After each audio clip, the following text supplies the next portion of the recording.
Good evening, Commanders Nation. So minicamp's over with. It's over with, dude.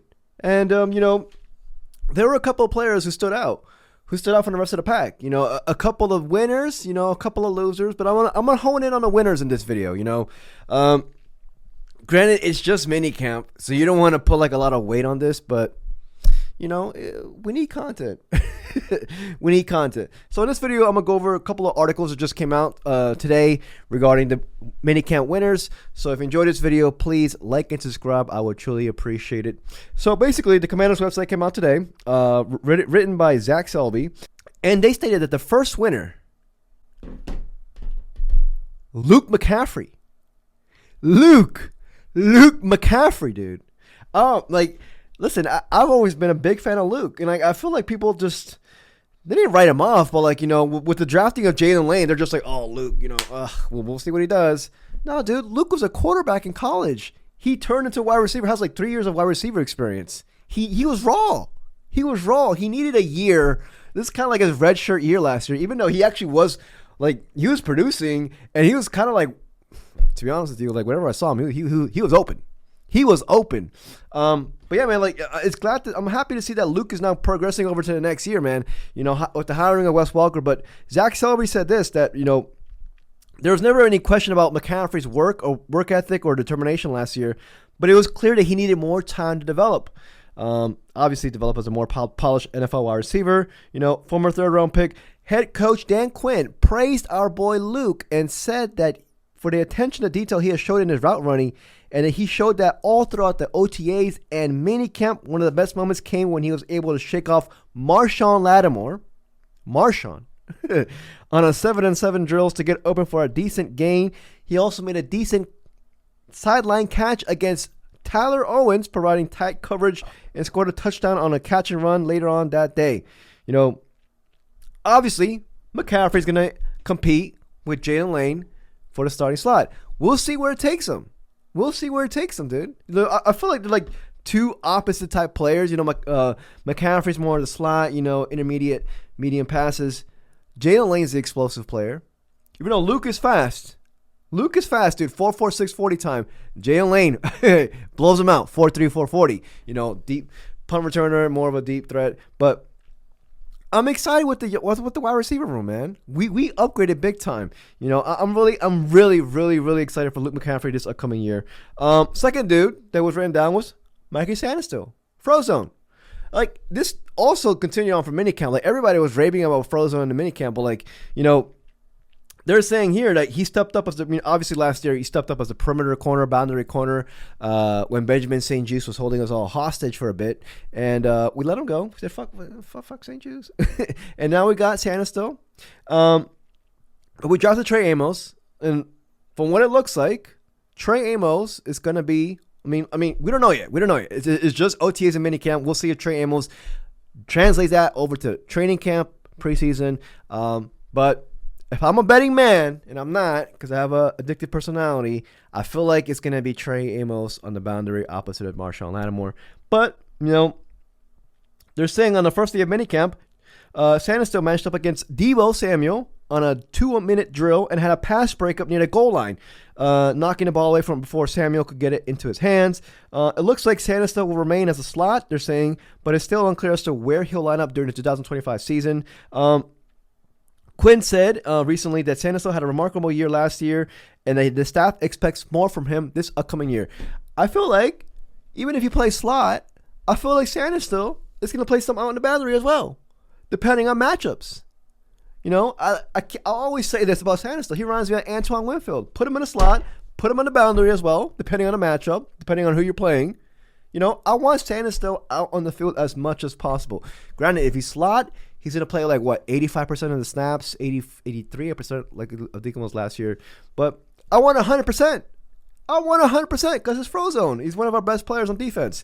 Really happy for Frozone, man. I might need a Frozone jersey. I might get I'm thinking around. I'm going to get a Frozone jersey. Wide receiver, Chris Moore. Listed on the Commanders website. Saying the third guy who impressed and stood out. Unfortunately, Noah Brown Still no results yet at the recording of this video. Went down with an injury. Michael Gallup had been down with an injury too. I believe it was a hamstring. It seems like the wide receiver room could be a bit open. Prayers up to Noah Brown. Of course, we don't want no injuries to Noah Brown, but dude, now we got guys like Luke McCaffrey and Jalen Lane. Don't forget about Ja'Cory Brooks. I really like Ja'Cory Brooks, but now just it puts more of an onus. Granted, we don't know the extensive injury regarding those two, Gallup and Noah Brown, but now is their time to shine. Now, if they want to do something, dude, freaking step up and do it now. You got the reps now. But Chris Moore, they're saying, stood out. I'm reading all this. Chris Moore, a 10-year veteran, proved himself as a savvy route runner during minicamp and had some of the best catches off the offseason, according to the Commanders website. Dude, I'm not, he started minicamp by catching a deep pass from Daniels over Amos, and then he had another explosive catch over the following day, this time over Carlin Vigers, I believe. Sorry if I butchered his name. Moore could step in as a veteran presence in the room, or if he doesn't make the initial 53-man roster, the team could keep him on practice squad and call him up if an injury occurs during the season. But yeah, man, this is a guy you like to see feel good stories like this. Granted, it's just minicamp, but he looks like he's going to be a problem in training camp. So Luke and Jalen, they're going to have to earn their reps. I love it. Competition breeds greatness, dude. Competition breeds greatness. So don't sleep on Chris Moore. It looks like he can have a Olamide type. I remember last year, the coaches raved about Olamide every single freaking day. Maybe Chris Moore could be the Olamide of this year regarding how the coaches just appreciated him. But yeah, those are the top three guys. It was Luke, Sainristil, Chris Moore, labeled as the top three standouts in minicamps. I want to toss in two more because this video says top five. Two more. One that I saw a lot was Marshon Lattimore. Everybody was talking about how explosive he was, how he's getting his explosiveness back. He had a pass breakup against Noah Brown that really caught the attention of many reporters yesterday, I believe. But, and then his interviews, this man looks like he's locked in. And I'm just hold on. And I made a video about him yesterday, Marshon Lattimore, man, he has a lot to prove. He has a lot to prove. Already an ultra competitive dude. So now I'm just nah, man. Marshon comes back and is back and healthy. You got Trey Amos hopefully on the opposite end. Frozen in the middle. The secondary looks revamped. Comparing it to week 1 of last year when we started freaking St. Juice, Forbes, and Frozen in the middle. Now we got Marshon hopefully back to health and back to 100%. Trey Amos, a promising young stud rookie. Frozone was a young stud rookie last year, promising career ahead of him. In 1 year, the cornerback room just changed 360. And then you got depth now. Now we got depth with Jonathan Jones. Jonathan Jones back there. And then Noah Benogany, our starting slot last year. We got depth. Cornerback room, man. Complete 360. I love it. But Marshon, man, he looks like he stood out. He had a bit of people were roasting him because he didn't come out for the OTAs. But they're voluntary, dude. The fuck? They're voluntary. Marshon was doing that back in New Orleans, so I'm not worried about it at all regarding skipping voluntary workouts. But yeah, man, he's my number 4. And then number 5 is the same dude as always, Trey Amos. Dude, since rookie OTAs, minicamp, everybody's raving about Trey Amos. Everywhere you read, Trey Amos doing his thing. It looks like granted, it's just minicamp, but come training camp, I wonder we're going to start him off. I feel like they're going to start him off on the second team because they're still going to want him to earn that number 1 first team opposite of Marshon. I feel like that's the right thing to do. You don't want to just give it to him. Still, put him on second team, have him earn it, And I feel like that's what's going to happen. But Trey Amos, man, we hit the jackpot with this. I mean, it looks like I'm speaking to way ahead of myself, but I'm having him as a number 5 because every single report I read, this dude was just, and he has that aura. You see him dancing out there, the clips that the Commanders Twitter page is putting up. He has that aura. People are attracted to they're oh shit, I need to see this dude. Hey man, I never like. I don't know. I said this in previous videos, but like I'm getting the same vibes that I got from Standout last offseason. Now I'm getting the same vibes for Trey Amos this year in the offseason.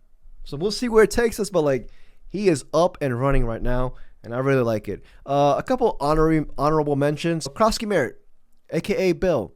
I've read a lot of reports saying that he was the fastest person, most explosive person in the running back room this minicamp. Granted, it's just minicamp, dude, but yeah, I mean, it's good to see it translate over. That's what he was known for in college. And then also Tyler Owens.